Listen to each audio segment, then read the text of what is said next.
Bienvenidos sean todos, soy Michel Z y esta vez hablaremos de Judas, el traidor más grande que la humanidad haya conocido, o al menos eso es lo que la iglesia nos han inculcado desde pequeños, pero veamos los misterios que envuelven este enigmático personaje, sin más que agregar empecemos.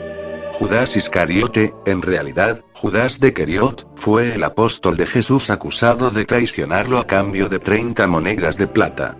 Su historia, sin embargo, esconde algunos secretos que conviene revisar antes de aceptar mansamente aquello que nos sugieren los sabios de la Iglesia. La Biblia no dice nada acerca del primer contacto entre Judas y Jesús. Su reclutamiento como uno de los apóstoles es desconocido. Juan, no obstante, intenta marcar un antecedente para la actitud traicionera de Judas. Este se desempeñaba como tesorero, y según Juan, no tenía reparo en apropiarse del dinero destinado a los pobres, Juan 12:6. Todos los evangelios canónicos denuncian que Judas guió a los guardias romanos que arrestaron a Jesús. Este detalle resulta bastante extraño. ¿No era conocido el rostro de Jesús? ¿Nadie que no fuese un apóstol lo conocía?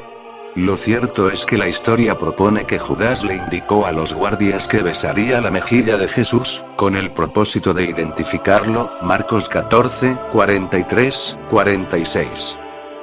Mateo, 26, 15, comenta que por esta traición fue recompensado con 30 monedas de plata. Una cifra irrisoria en proporción con el acto terrible que se le exigía. Al poco tiempo Judas se arrepintió de sus actos e intentó devolver las monedas, pero los sacerdotes se negaron. Acto seguido, Mateo 27, 5, se ahorcó colgándose de un árbol. Debemos considerar que Mateo escribía para un público hebreo, por lo tanto, para explicar el suicidio de Judas se basó en la muerte de Agitofel, Samuel 17, 23.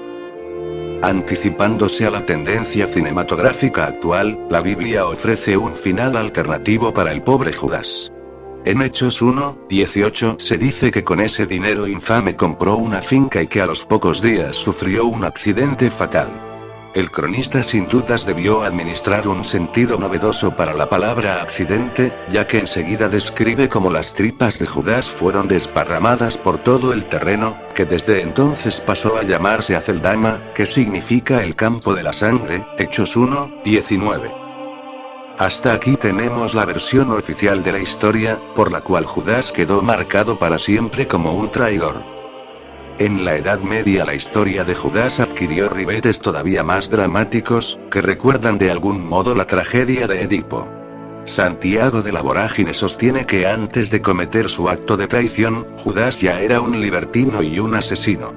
Su madre, Ciborea, soñó que su hijo sería una amenaza para Dios. Por esa razón lo abandonó a los pocos días de nacer. El niño fue adoptado por una señora estéril de Cariot. Ya adulto, asesinó a su hermano y a su padre, y huyó a Jerusalén, donde trabajó como sicario del gobernador romano, llamado Pilatos. Loco de culpa, intentó expiar sus pecados entrando al servicio de Jesús con el resultado que todos conocemos. Ahora bien, esta leyenda aparentemente difamatoria esconde una hipótesis muy antigua que sostiene que Judas, el hombre más pecaminoso e infame de su tiempo, fue el único en comprender la importancia de la muerte de Jesús. Sin ella no hay resurrección posible, y sin resurrección Jesús es apenas un hombre, genial y filosóficamente impecable, pero un hombre al fin. Los gnósticos llevaron esta teoría a niveles asombrosos, por ejemplo, al afirmar que Jesús de hecho escapó a la crucifixión y que Judas tomó su lugar. También podemos pensar que los hechos atroces atribuidos a Judas son un tanto tendenciosos, cuando no falaces. Si su traición era necesaria para que Jesús se manifieste como lo que verdaderamente creían sus adeptos, entonces deberíamos hablar de sacrificio. Pero no de un sacrificio cualquiera, sino del más grande que uno pueda imaginar. Borges sostiene que creer que Dios se encarnó en un hombre y que fue incapaz de cometer un pecado es una contradicción implícita.